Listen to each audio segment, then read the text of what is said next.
Assalamu alaikum, dear students. We will continue the series of lectures. It is fourth lecture for the unit flotation. Before this, we discussed about the buoyancy and the buoyant force. And we discussed it that every fluid has a tendency to exert an upward force on an object when immersed in it.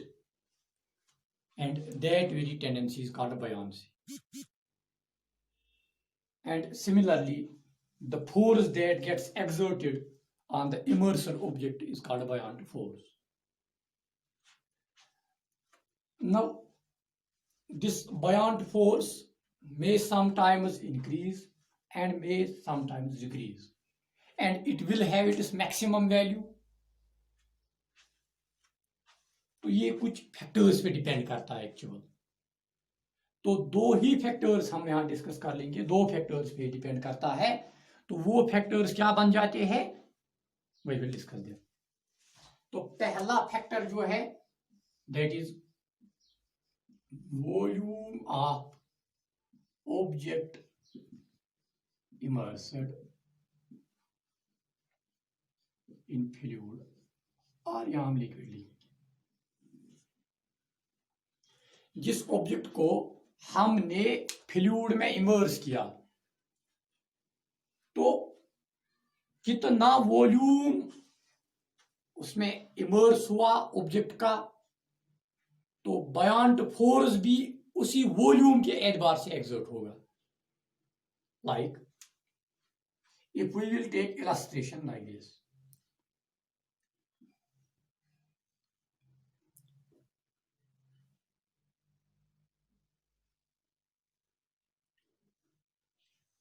Three cases हमने लिए. Let this is the level of water in all the three.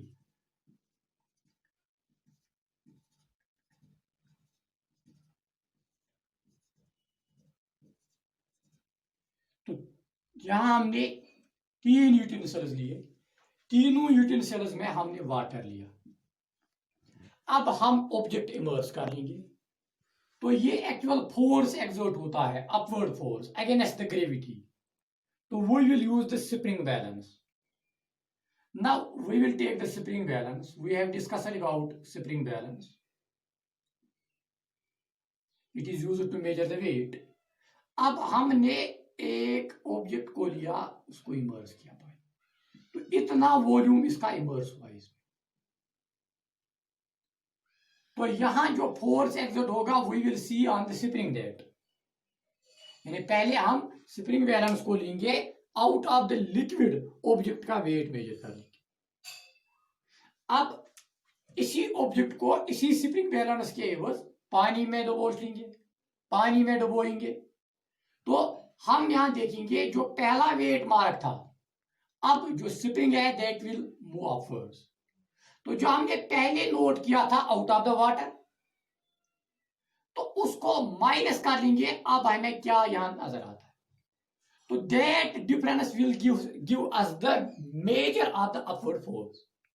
Late for example here it was 0.5 Newton.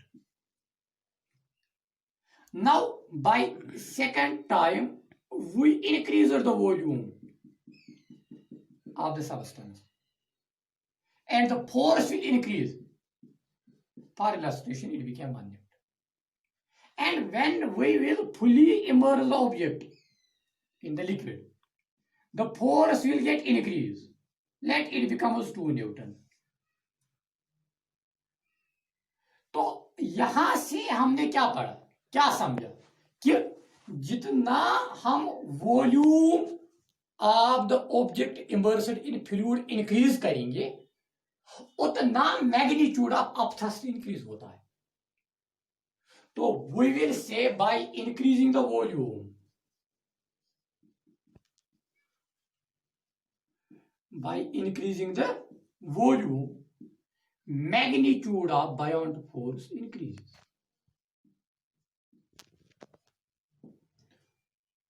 by increasing the volume of the by increasing the volume the magnitude of buoyant force increases. लेकिन किसका volume? Of immersed object.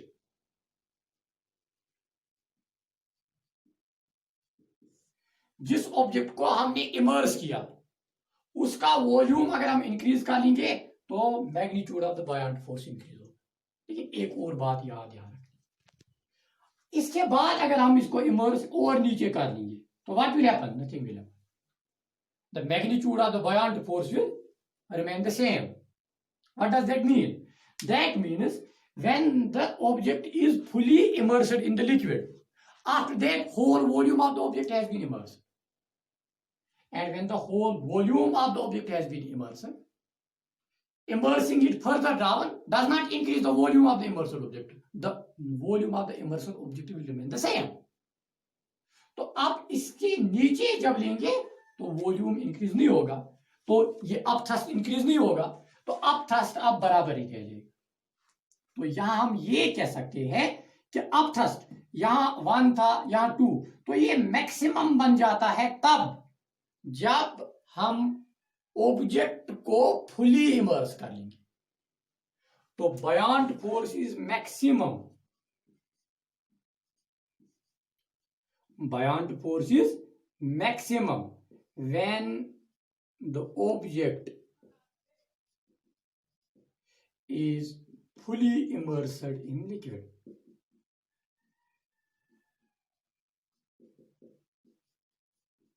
or fluid. तो तब बायॉन्ट force का value क्या होगा? Maximum. तो after that immersing further down the object will not increase the up thrust to magnitude of the up thrust. तो this is the first condition. तो इस condition में आपको ये एक एग्जांपल दूंगा. It only depends upon the volume and not upon the substance of which the body is made. यानी अगर हम एक एग्जांपल लेंगे, हम बाल A लेंगे मेड ऑफ कॉपर और बाल B लेंगे मेड ऑफ आयरन. अब अगर इनका वॉल्यूम इक्वल है, अगर इन दोनों का वॉल्यूम क्या है? इक्वल वॉल्यूम है दोनों का, तो क्या हो जाएगा? The magnitude of the up thrust will remain the same. Will remain the same. That means it does not depend upon the substance of which it is made. ये कॉपर की बनी है, आयरन की बनी है या किसी और सबस्टेंस की बनी है, it will not depend upon that. It will only and only depend upon the volume of immersed object.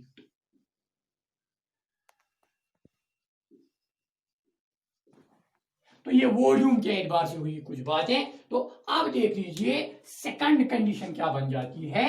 Second condition हम देखेंगे, that is density of the fluid.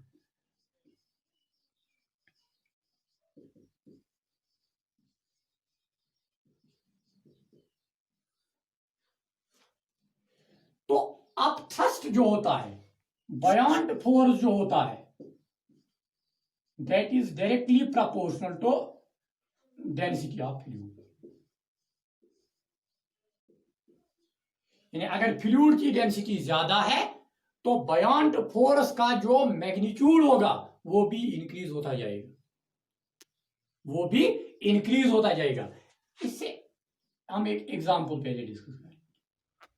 C water की जब हम बात करते हैं तो वही से swimming in sea water is easy.